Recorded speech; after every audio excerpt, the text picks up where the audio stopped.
নমস্কার, আমি শ্রীমান্তিকা। আমি আজকে আবার নতুন রান্না নিয়ে চলে এসেছি। আজকে রান্না করে দেখাবো দুধ পটল। দুধ পটল রান্না করার জন্য আমি এখানে নিয়ে নিয়েছি 10-12টা পটল। পটলগুলোকে আমি এখন ভালো করে ছাড়িয়ে নেব। একটু গায়ে খোসা রেখেই ছাড়াবো, আর দুদিকটা একটু কেটে নেব। দুধ পটল রান্না দেখতে দেখতে আমার চ্যানেলটাকে সাবস্ক্রাইব, লাইক, শেয়ার করতে ভুলবেন। দেখো, আমি পটলগুলোকে ছাড়িয়ে নিয়ে চলে এসেছি। পটলগুলোর গায়ে একটু একটু খোসা রয়েছে, আর দুদিকটা ঠিক মাথাটা এভাবে কেটে নিয়েছি। এইভাবে পটলগুলোকে কেটে নিতে হবে। আর এখন চলো দেখে নিই কি কি মশলা নিয়েছি। দুধ পটল রান্না করার জন্য আমি এখানে কি কি মশলা নিয়েছি একটু দেখে নিই। নিয়ে নিয়েছি কাজু বাদাম, পোস্ত, লঙ্কা বাটা, গোটা গরম মশলা, কসুরি মেথি, আদা বাটা, মরিচ গুঁড়ো, নুন, চিনি। এখানে আমি সব মশলাটুকুই পরিমাণ মতো নিয়ে নিয়েছি। এখন আমি কাজু আর পোস্তটাকে মিক্সিতে বেটে নেব। কাজু আর পোস্ত মিক্সিতে বেটে নিয়ে চলে এসেছি। আর সঙ্গে নিয়ে নিয়েছি 1/2 লিটার আমুল দুধ। এই নিয়ে আজকে আমাদের রান্না দুধ পটল।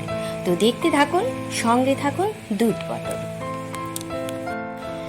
ইন্ডাকশন ওভেনটা জ্বালিয়ে কড়াটা বসিয়ে দিয়েছি। এখন কড়ার মধ্যে পরিমাণ মতো তেল দিয়ে দেব।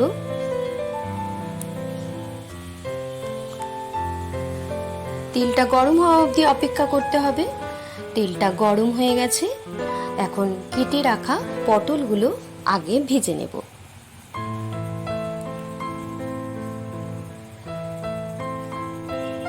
একটু লাল লাল করে ভেজে নেব, কিন্তু নুন হলুদ মাখিয়ে আমি ভাজবো না, যেহেতু দুধ পটল পুরোটাই হোয়াইট হলে বা সাদা হলে বেশি দেখতে ভালো লাগবে, তাই এখানে আমি হলুদ ব্যবহার করব।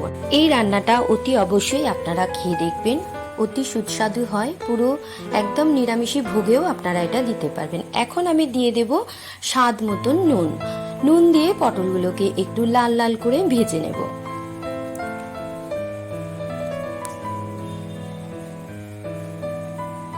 এই রান্নাটা খুব সুস্বাদু হয় খেতে। আপনাদের কাছে অনুরোধ, অতি অবশ্যই আপনারা এটা বানিয়ে খেয়ে দেখবেন, আর আমাকে একটু কমেন্ট করে জানাবেন কেমন খেতে হয়েছে। তো এক পিঠ পটলগুলো হয়ে গেছে, তো আমি আর এক পিঠ উল্টে দেব।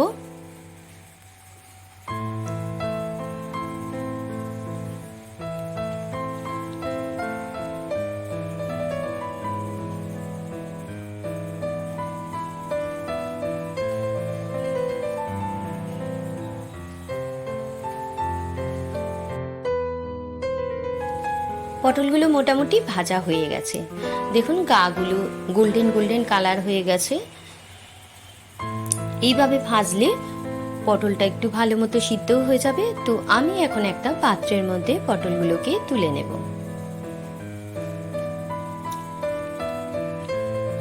সব পটলগুলোকে তুলে নিয়েছি।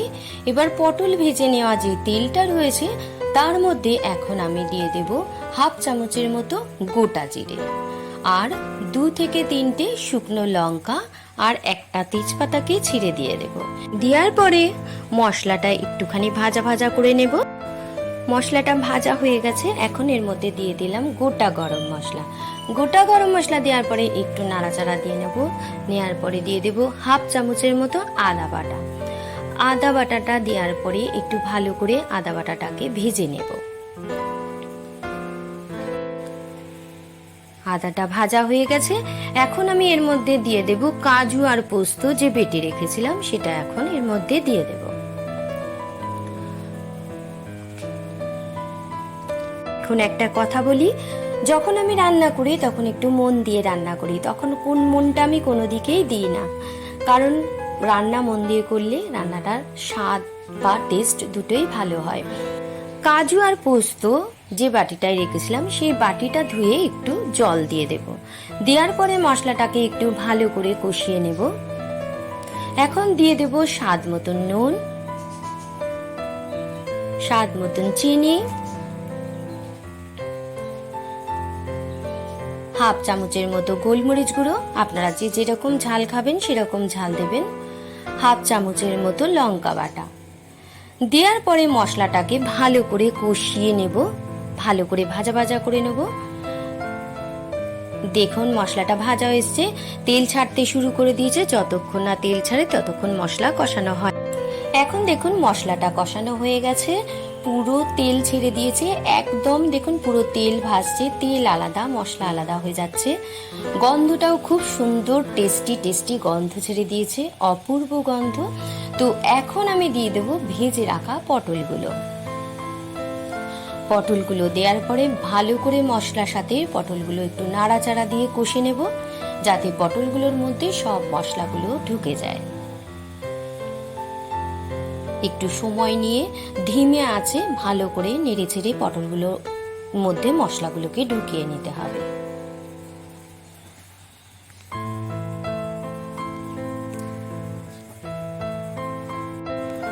খুব সুন্দর গন্ধ ছেড়ে দিয়েছে, দারুণ ইয়ামি ইয়ামি গন্ধ ছাড়ছে। তো পটলের সাথে মশলাটা কষানো হয়ে গেছে।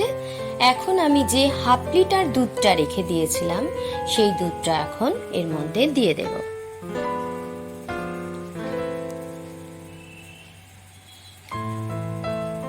দুধের মধ্যেই ফুটবে, দুধের মধ্যেই পটলটা সিদ্ধ হবে, তাই একটু বেশি দুধ দিতে হবে। হাফ লিটারের নিচে এই রান্নাটা হবে না। তো এখন ভালো করে নাড়াচাড়া দিয়ে পটলগুলোকে মিশিয়ে দেব। কি সুন্দর দেখতে লাগছে না? রান্নাটা হয়ে গেলে আরো সুন্দর দেখতে লাগবে। তো চলুন আমি একটা ঢাকা দিয়ে 5 মিনিটের মতো ফুটতে দিয়ে যাব, কারণ পটলগুলো যেহেতু ভাজার পরে কষেছি 5 মিনিট ফুটলেই হয়ে যাবে। তো চলুন 5 মিনিট বাদে ফিরে আসছি। তো 5 মিনিট বাদে ফিরে আসলাম। দেখুন ঢাকনাটার উপর দিয়ে কি সুন্দর লাগছে দেখতে। এখন ঢাকনাটা খুলবো। ও হো হো হো, কি দারুণ গন্ধ বেরিয়েছে। একবার এই রান্নাটা যে দেখবে বা যে খাবে স্বাদ ভুলতে পারবে না। তো একটু ভালো করে নাড়াচাড়া দিয়ে নিলাম, মোটামুটি হয়ে এসেছে। এখন আমি এর মধ্যে দিয়ে দেব, কি দিয়ে দেব বলুন তো? এখন আমি এর মধ্যে দিয়ে দেব 1.5 চামচের মতো বাটার। বাটার দেওয়ার পরে একটু ভালো করে নাড়িয়ে দেব। দেওয়ার পরে এখন দিয়ে দেব গোটা গরম মশলাকে একটু গুঁড়ো করে রেখেছিলাম সেটা। তারপরে দিয়ে দেব প্রায় 2 চামচের মতো কসুরি মেথি, ভালো করে একটু গুঁড়ো করে দিয়ে দেব। এবার ভালো করে মিশিয়ে দেব। মেশানোর পরে 5 মিনিটের মতো আবার ঢাকা দিয়ে রেখে দেব, ইন্ডাকশন ওভেনটা বন্ধ করে। 5 মিনিট বাদে আবার ফিরে আসব, তারপরে পুরোটা আপনাদেরকে শেয়ার করব। দেখুন ঢাকা দিয়ে দিলাম, 5 মিনিট বাদে ফিরে এসেছি। এবার ঢাকাটা খুলে দেখে নেব। দেখুন আমি যে বাটারটা দিয়ে সঙ্গে সঙ্গে ঘেটে দিয়েছিলাম, তাই চারদিকে বাটারের টুকরোগুলো একটু গলে গলে কি সুন্দর দেখতে হয়েছে। তো আমি একটু এখন ভালো করে নাড়াচাড়া দিয়ে একটা প্লেটের মধ্যে তুলে নেব। ও কি বানিয়েছি, এখন এটা খাবো আর আমি বুঝবো যে কেমন হয়েছে।